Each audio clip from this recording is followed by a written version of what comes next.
好，歡迎大家咧嚟到天道書樓呢個攤位咧嚟到聽呢一個全人健康講座喎。我哋好開心咧有呢一個講座，因為咧呢個講座係由環球天道傳基協會同埋亞洲神經精神藥物學會嚟到去協辦嘅。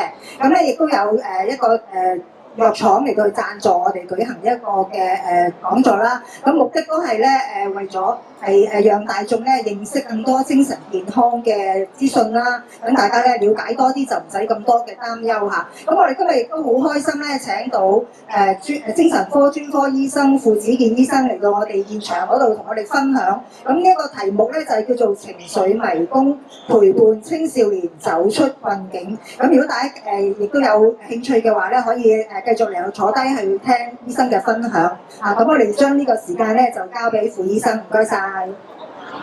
咁就都好高興啦，可以喺呢個即係充滿書香嘅環境同大家講關於青少年啦。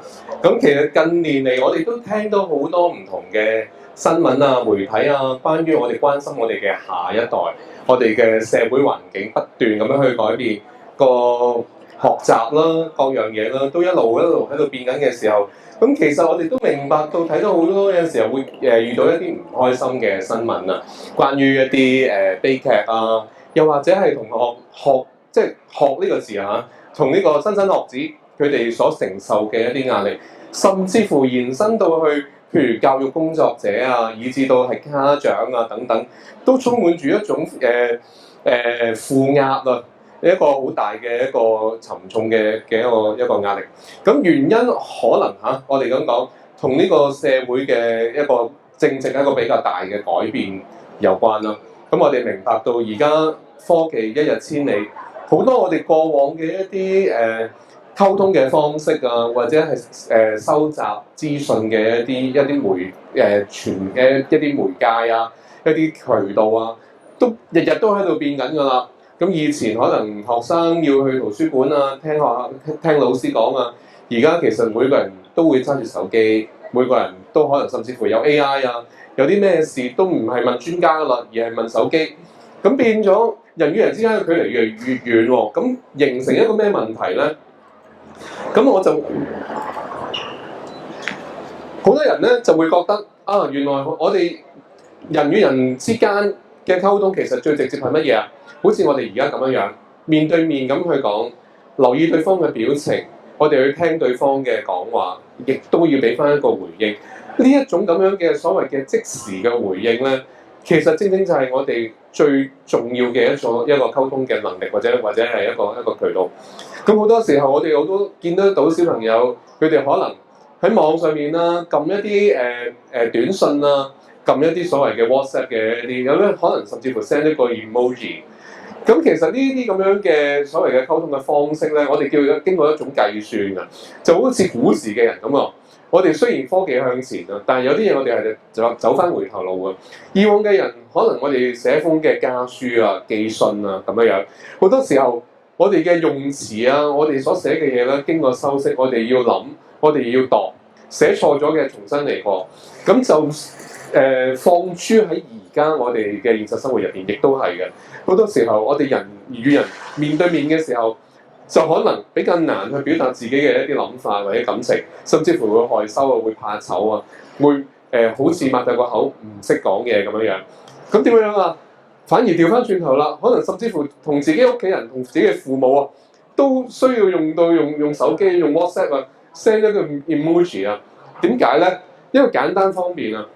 好多時候我哋對住人嘅時候，人哋講咗個笑話，我哋要夾硬俾一個表情對方，哇係喎，好好笑喎，又驚對方可能即係會備受冷落啊。點解我講完個笑話你又唔識笑咧？又或者大家不能夠共情，覺得咁，但係隔住手機你見唔到我樣，我用一個 emoji 就已經代表咗千言萬語。咁其實人變得點樣啊？就會越嚟越假，個溝通亦都唔係咁暢順。咁亦都導致到好多時候我哋因為咁樣，而發覺唔單止係小朋友，甚至乎我哋係大人都係嘅。咁我哋亦都經歷過一段比較長嘅所謂嘅隔離嘅時間啦。過去有幾年嘅疫情啦，唔單止對於我哋作為成年人，尤其是小朋友，佢哋喺過往嘅學習嘅幾年之中咧，佢哋有一個比較人生比較重要嘅一個成長嘅階段，得唔到佢哋需要嘅一個溝通嘅時候，咁變咗佢哋喺溝通嘅技巧亦都係比較有啲匱乏。咁講翻我哋而家個畫面見得到啊，原來咧喺一個最近比較大型嘅全港性嘅一個調查咧，發現一個幾驚人嘅數字嘅。原來我哋嘅青少年，我哋講緊18歲以下嘅一啲在學嘅兒童啦，有30%啊，1/3啦，去到1/3咧，係有唔同程度嘅一啲情緒嘅困擾啊。咁啊，呢個數字係代表啲乜嘢咧？即係話我哋諗一諗啦，譬如喺學校一班30人，起碼有10個人有情緒問題喎，可能係唔同嘅抑鬱啊，可能係焦慮啊，可能係其他嘅，譬如學業困擾啊，背後亦都有可能係譬如朋輩之間嘅問題啊，同屋企人之間溝通嘅問題啊等等。仲有另外一個更加令人擔心嘅數字，就係我哋發覺原來有近60%嘅小朋友，佢哋如果有情緒問題嘅時候咧，佢哋係唔會求助，唔會表達。我哋期望一樣嘢就係，起碼你唔同大人講，你都同朋輩講啦。咁但係好多時候，原來有60%嘅小朋友，連朋輩、學校最熟嘅朋友、學校嘅社工，佢哋都唔會表達自己嘅一啲內心最真實嗰一面。佢哋可能只不過會喺其他人哋面前笑面迎人啦，扮到好似可以好好溝通咁樣，但係其實背後原來心入邊藏住好多嘅一啲掙扎，我哋係睇唔到啊。咁啊，講翻啦，點解即係成日講話青少年啊？點解青少年佢哋咁大嘅挑戰咧？咁其實有一樣嘢好特別嘅，大家可能會講啦，點解青少年？好多人都會直接話，咁咪青春期咯，青春期小朋友未有情緒咯，咪發脾氣咯。咁但係件事情係咪咁簡單嘅咧？我哋睇翻一個人嘅發育啦，佢哋去到青春期嘅時候咧，我哋發覺原來大腦入邊有一個地方叫邊緣系統。呢個邊緣系統開始慢慢建立啦。我哋會發覺咧，更加細嘅小朋友佢哋嘅情感表達咧，相對嚟講比較粗糙啲嘅。點樣為之粗糙咧？我淨係得開心唔開心。我唔高興嘅時候我就會喊，我就會發脾氣。我開心嘅時候就會笑，好直接好簡單。但慢慢我哋大腦越嚟越成熟，去到青春期嘅時候咧，你見得到個小朋友去到青春期飆高，個頭亦都會變大。個頭變大代表乜嘢啊？入邊個腦咧越嚟越成熟，咁佢哋咧喺表達情緒上面咧會有更加多嘅層次，可能有唔同嘅，譬如憤怒啊，可能妒忌啊，可能有唔同嘅一啲，甚至乎更加深嘅擺喺心入邊嘅一啲感覺。咁但係最特別嗰樣嘢就係，原來我哋個大腦咧有另外一個系統，我哋叫前額葉，前額葉我哋叫 prefrontal cortex。咁呢前額葉個作用喺邊度咧？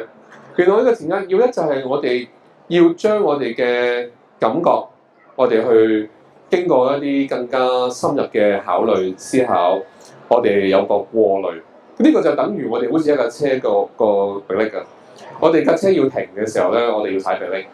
咁但係我哋講緊呢個所謂嘅前額葉嘅系統咧，原來去到一個人25歲先至發育完成，咁去到13、14歲入咗青春期嘅小朋友咁點啊？佢哋開始性嘅荷爾蒙開始出現啦，個人可能會開始真係有一啲敏感啊、暴躁啊。但係另一方面，佢哋個情緒嘅表達亦都個需要越嚟越高。一來個人嗰個所謂頭先我哋提過嘅邊緣系統開始成熟，個人開始個情感上面嘅表達更加豐富。咁但係與此同時，呢架車好似開始有個油門，但係佢嘅目的未完成嘅。咁等於一架咩咧？一架橫衝直撞嘅車，周圍去發脾氣，周圍去表達情緒，但係佢冇一個能力去自控，冇一個能力去收，變咗佢識得放同識得收。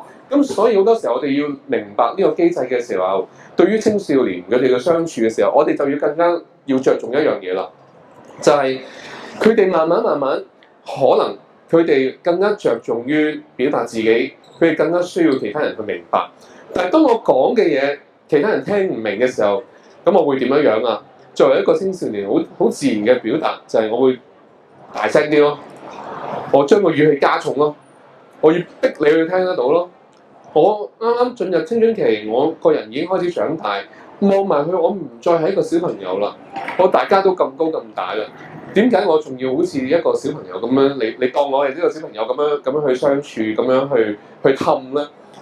咁所以去到呢啲咁嘅位，成日都所謂嘅一啲人生嘅轉折期，佢哋個內在入邊可能覺得自己已經成長，已經係一個大人，但係睇佢嘅年紀，睇佢嘅人生嘅歷練，睇佢嘅自己嘅自控嘅能力，睇佢哋嘅大腦嘅前額葉都未完成嘅情況之下，咁淨係識得放唔捨得收。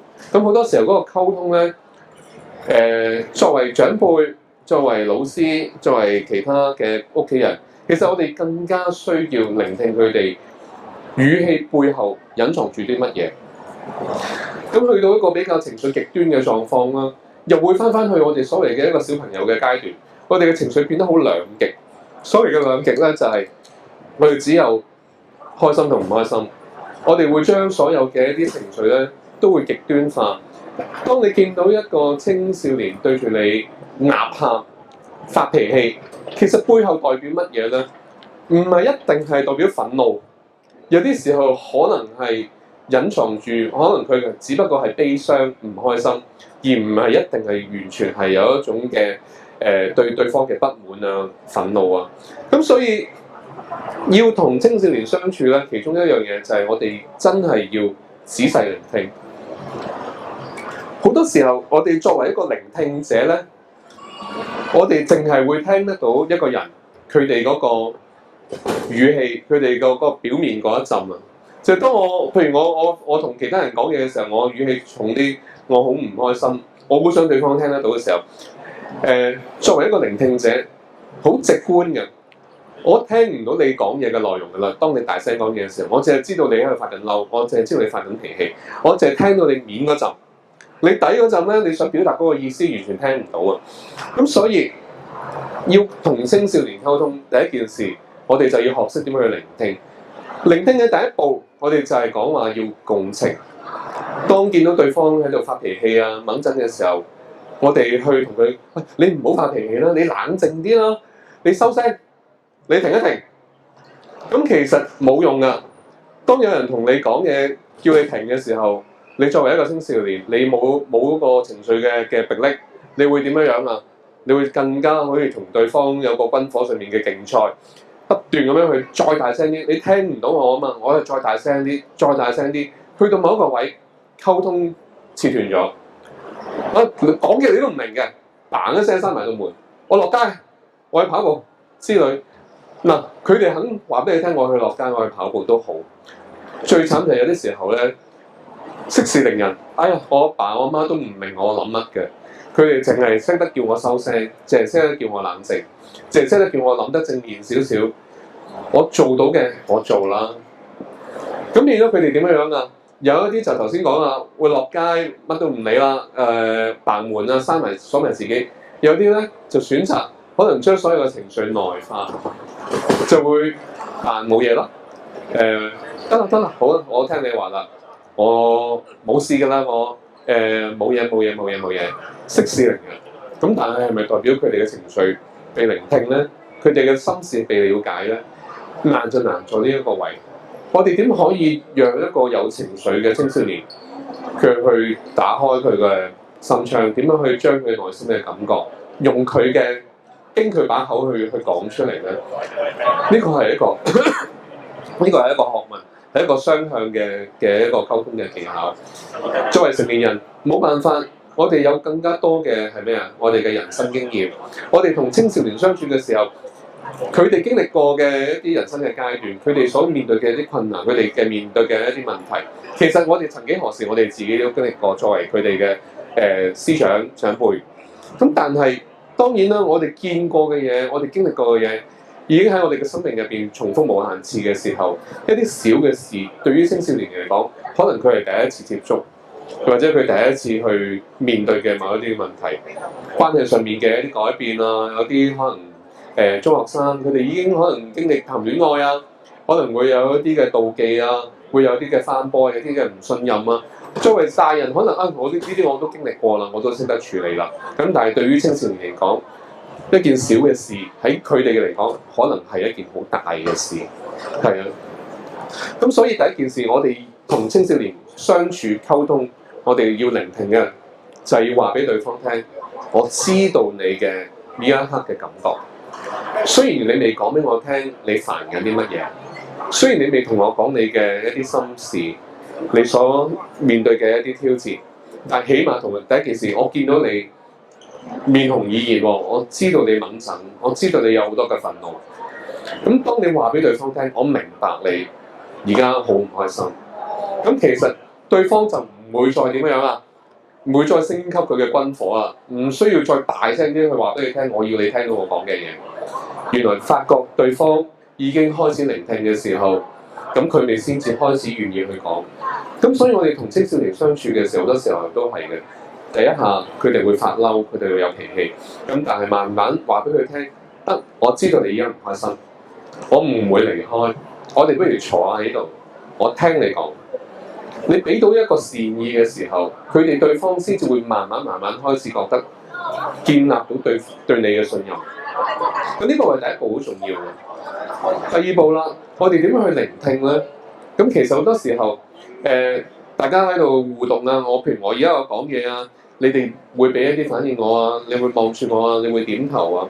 其實係嘅，呢啲咁樣嘅身體語言非常之重要。我哋嘗試下，當青少年講嘅嘢，我哋心入邊可能已經開始批判緊。你講嗰啲嘢冇乜道理喎，你好自我中心喎，你經歷嗰啲嘢都唔係啲咩大事啫，係咪啊？有人侵你玩，有人小圈子，你咪同個第二個玩咯。我哋好多時候直接啊，因為我哋經驗夠啊嘛，我哋作為成年人，我哋見過晒風，即係經歷過晒所有嘅風浪。咁但係當青少年佢哋有呢啲咁嘅問題嘅時候，其實好需要被聆聽，好需要被理解。你未必會認同，但係你起碼你要去聽。第一件事你就係盡量去俾一啲正面嘅反應對方。我鼓勵對方去講，係㗎，你講得好好啊！你肯去講，其實係打開溝通嘅第一步。我好想聽到更加多你形容你自己嘅諗法、你嘅感受、你喺學校經歷過嘅一啲事情，你同其他人之間嘅關係。我每樣嘢其實我都好好奇，我好想去知，而唔係話好似望住個手機喺度掃。你講啊，你話俾我聽，今日學校發生咗啲咩事？但其實自己可能有一掛住開會啊、工作啊，咁所以你聆聽嗰個動作好重要。有啲時候我哋都會講話如果屋企入邊嗰個溝通嗰個模式未建立嘅話，有啲時候可能把握某一啲嘅機會啦，從小開始做，譬如一啲家庭嘅會議啊。我哋每日唔需要時間多嘅，譬如一餐飯，哪怕係甚至乎係臨瞓，我哋有5分鐘嘅對話，嗰5分鐘成為一種家庭嘅習慣。我哋喺度希望可以喺家庭入邊由細開始培養呢個雙向溝通嘅一個橋梁或者一個模式。小朋友開始嘅時候未必會習慣，可能會覺得講學校嘅嘢會覺得有啲尷尬啊，會怕醜啊，會驚大人會批判啊。咁但係其實都係嗰句，信心嘅嘢其實係需要時間去累積。如果作為大人，我哋自己先打開自己嘅話題，將我譬如同小朋友講一啲譬如我哋今日經歷嘅一啲工作上面嘅一啲煩惱啊，又或者同其他屋企人之間嘅一啲爭執啊，我有我自己嘅面對嘅問題啊，錢銀啊，我哋好多時候都會覺得小朋友仲細，唔想佢去承擔，去肩負，去分享成年人嘅世界或者佢哋嘅一啲煩惱。但係其實我哋知道有一個研究好出名嘅一個研究，就係講話，原來我哋發覺8個月大嘅小朋友，8個月大嘅 BB 仔啊，有好多都未識行啊。佢哋原來已經識得分一個人嘅笑容究竟係扮出嚟，定係假嘅，定係淨係真嘅。究竟你係強顏歡笑啊，對住佢笑啊，你係氹佢啊，定係你真係開心啊，定係你係有一啲嘢嘅一收埋？原來我哋發覺人嘅腦啊，8個月大已經開始識得閲讀呢啲咁樣嘅眉頭眼額㗎啦。咁所以你話如果去到一個青少年，佢哋點會唔知道父母佢哋有煩惱，佢哋有壓力？當我哋同小朋友講嘅時候話，放心啦，冇嘢嘅，我哋搞得掂嘅，頂得住嘅，冇問題嘅。其實我哋只不過係將啲家庭嘅煩惱，我哋包裝過，當小朋友覺得你將所有嘢都係報喜不報憂嘅時候，佢哋就更加唔會將自己嘅問題講出嚟。佢哋更加就會有一個習慣，就係話我哋學校有好嘅嘢，有人讚我喎，今日可能即係譬如成績好喎，我就會攞出嚟講啦。今日我同邊個人玩得好開心。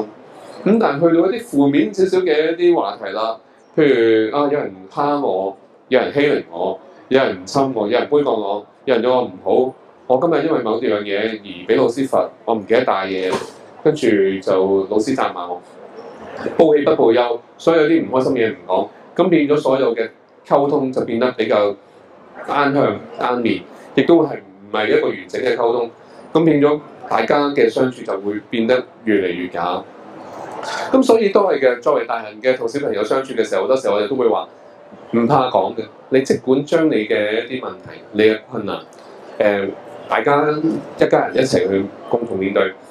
細啲嘅小朋友未必明，咁但係其實我哋都要明白，小朋友始終有一日佢哋會成長，都會面對大人嘅世界。呢個世界並唔係一個完美嘅世界。小朋友出到嚟社會，亦都明白呢個世界亦都係充滿住唔同嘅，有好人有唔好嘅人，亦都有唔公平嘅事，每日都係發生緊。咁所以我哋只不過係用一個平和嘅心態，將我哋所經歷嘅一啲問題，好現實咁去話俾小朋友聽，但係亦都讓小朋友有一個安全感。作為一個大人，我哋有我哋嘅成年人嘅責任，我哋會話俾小朋友聽，我哋會盡自己嘅能力。我哋會盡自己嘅責任去處理好我哋身邊所面對嘅所有嘅問題。咁小朋友亦都會掌握得到、明白到，係嘅，每個人都會有困難，每個人都會有問題，亦都唔係每一個問題都可以好圓滿咁樣去解決。但係起碼我有一個心態，我有一個方向，就我會盡力，我去做好自己。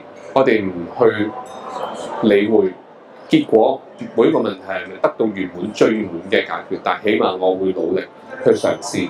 俾到小朋友明白到呢個先係最重要嘅處事嘅態度，咁佢哋先至會慢慢建立得到對自己嘅自信心、自我形象。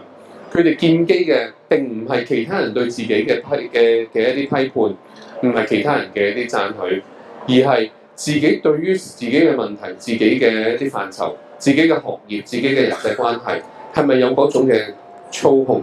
所有嘅操控係我自己會承擔任何嘅結果，我會敢於去做任何嘅決定，哪怕係我即使將來我會回望嘅時候，發覺原來我呢個決定唔係最好嘅，但我都要相信當時嘅我已經掌握到最大嘅勇氣同埋我嘅資訊。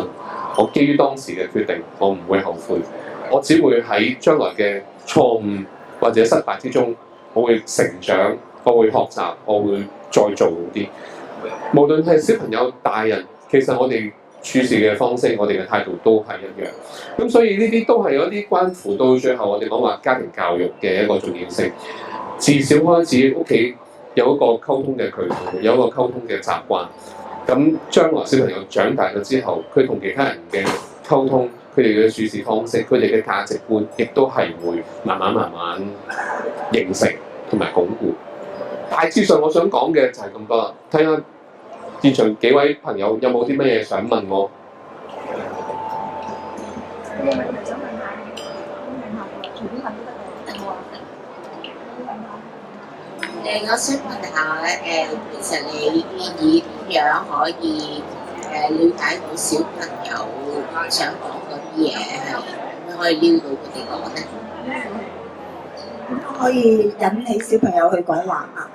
其實好多時候小朋友佢唔打開口去講咧，不外乎幾個原因啫。第一，可能係佢哋個表達能力唔夠，亦都有啲可能性係，譬如佢哋好計算、好擔心。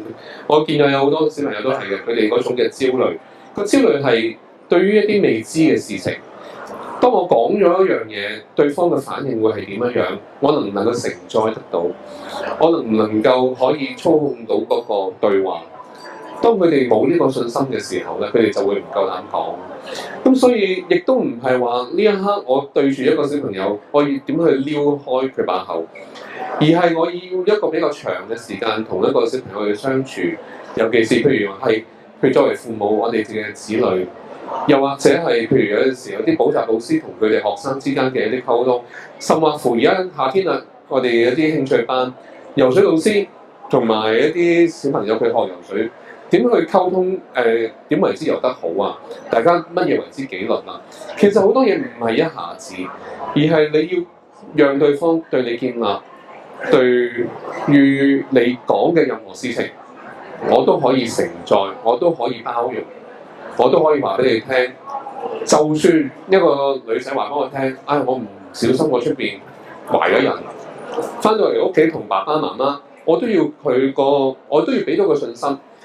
天跌落嚟，我都會同你去撐，我都會同你去拆解，我都會同你去研究有啲咩嘅方案去解決所有嘅問題。我哋有啲乜嘢嘅責任，我哋會勇敢去承擔，而唔係話我會講一樣嘢，我會驚對方有啲咩反應。第一，你會唔會責怪我㗎？你會鬧我㗎？咁當然啦，如果我做錯咗事，我亦都要佢有個勇氣去承擔，而呢個承擔唔係責怪。亦都有啲時候，我哋見有啲家長好得意嘅小朋友，我今日俾學校蝦，有同學蝦我，咁佢家長第一個反應係咩？哎呀慘啦，點算啊？你會唔會好唔開心啊？哎呀，跟住其實個家長嘅反應比個小朋友更加大。其實小朋友可能未講完啊，不過我已經解決咗個問題啦。慢慢搞到小朋友去到一個階段就係，原來我啲問題未解決咧，我唔夠膽翻到屋企去同父母講。啲嘢未冚掂、未搞掂啊！而冇 solution 嘅時候，我就唔講噶啦。除非啲嘢已經吸冚啊，咁變咗就係覺得諗啲咩咧？對父母唔夠信心。咁所以好多時候，作為父母與生俱來嘅責任，我哋要做乜嘢？就係我哋要淡定，我哋要天跌落嚟，我哋都要頂得住。我哋要話俾佢聽，唔緊要嘅，真係嘅。我哋講。有啲時候，即係我哋咁講到好極端咁講。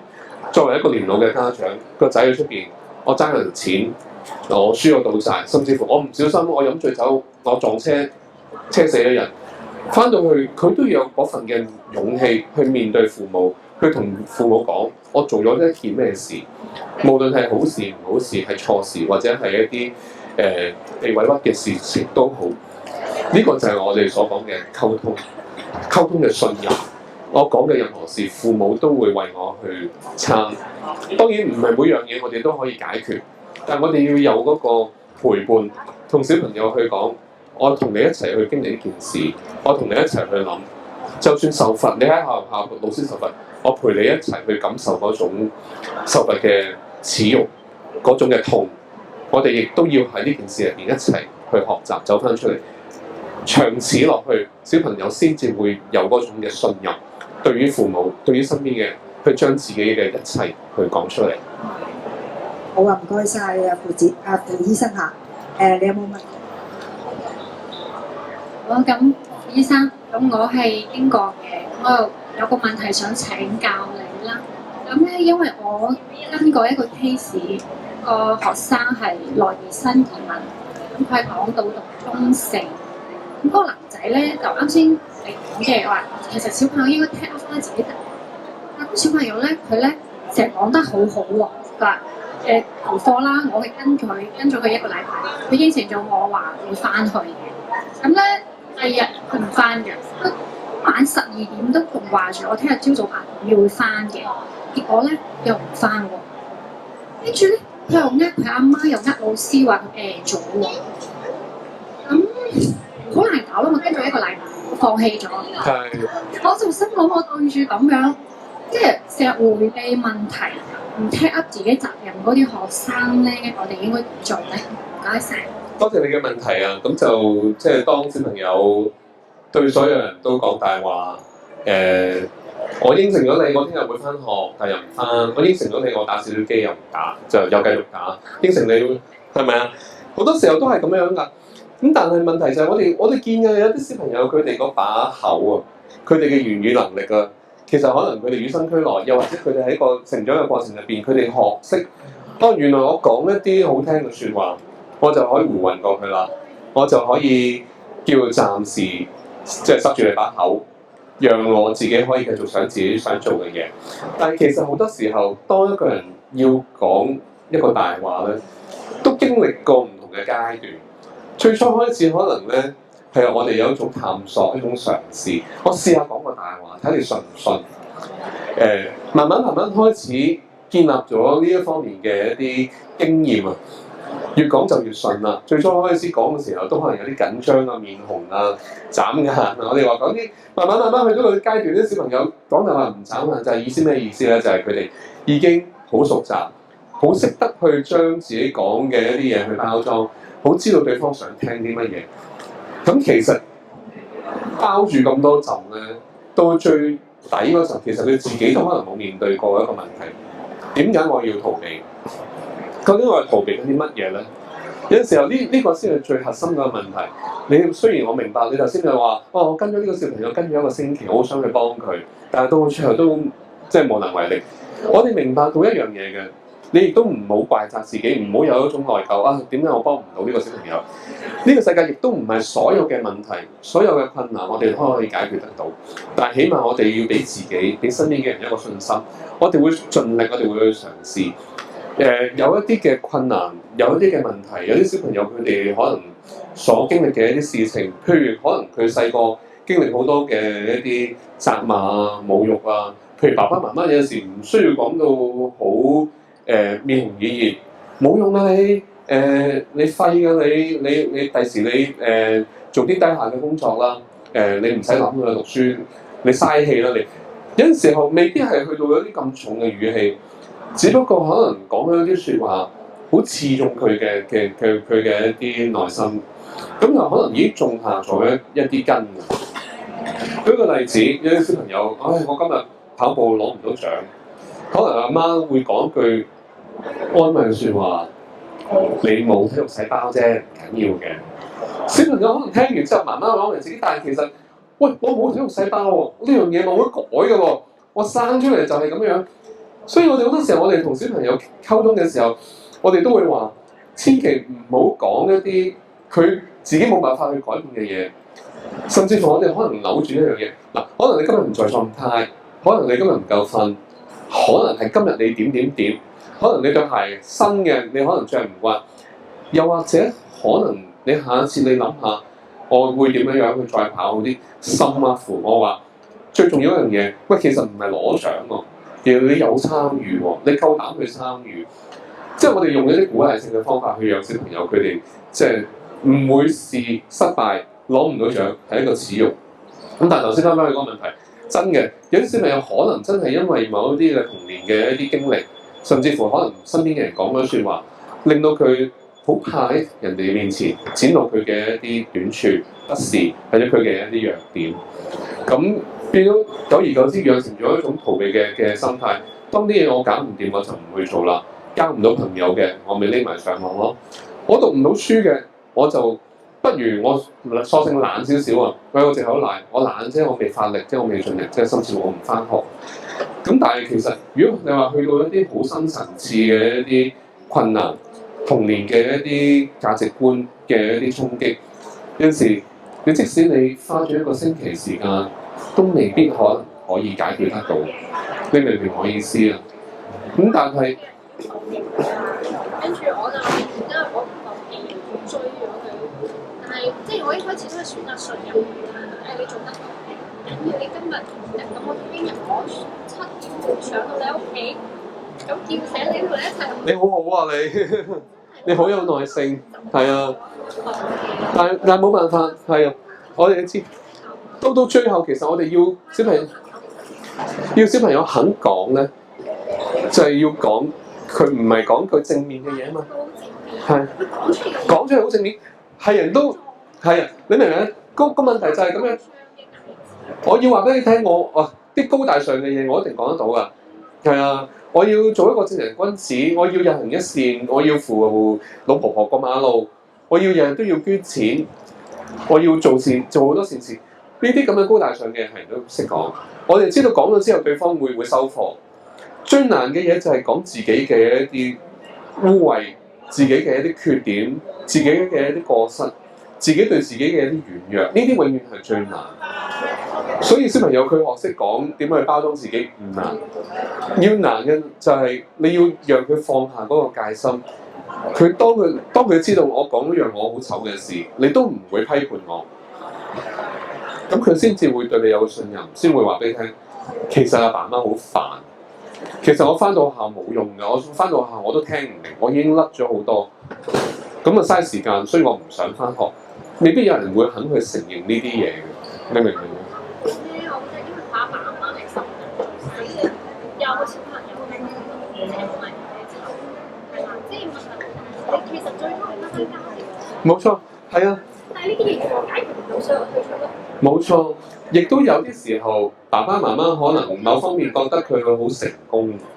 爸爸可能做一啲好高嘅職位，或者揾好多錢，媽媽又可能好成功嘅女士。俾小朋友往往有啲時候一個榜樣，一個方向，但係亦都有啲時候你唔知嘅，佢哋可能有咗嗰種嘅成功嘅經驗啊，爸爸媽媽，佢哋覺得每樣嘢都理所當然，覺得小朋友依然都會跟翻佢哋條路咁行。咁睇下其實調翻轉頭，呢啲可能係一啲無形嘅壓力。係，當我做唔到好似爸爸或者媽媽咁樣嘅時候，咁我點算？我係咪應該唔好俾佢見得到？我見過有啲小朋友可能即係爸爸係一啲田徑高手，咁但係小朋友怕，喂，爸爸原來跑步好叻嘅，咁我就唔揀呢條跑道啦。叻嘅小朋友亦都可能會發掘下自己嘅一啲長處，譬如佢話我可能我畫畫咧，我唱歌咧，我就投放喺第啲地方。咁但係投放喺第二啲地方唔緊要，佢會唔會選擇去承認自己某方面做得唔好？佢會唔會夠膽去承認？佢害怕同其他人比較，甚至同爸爸去比較咧？有呢啲咁樣嘅盲點嘅，我哋最希望就係佢自己都可以面對得到自己，同自己講，其實我真係驚，我真係怕比較。當你有呢個咁樣嘅自覺嘅時候，你先至會勇敢去承認、去發掘、去相信自己。你對自己有呢份嘅信心，你先至會去可以發揮得到你自己嘅潛能。好，唔該晒。好啊，唔該晒啊，傅醫生嚇，係啊，咁咧我哋呢一個環節就嚟到呢一度啦嚇，咁都預告咧。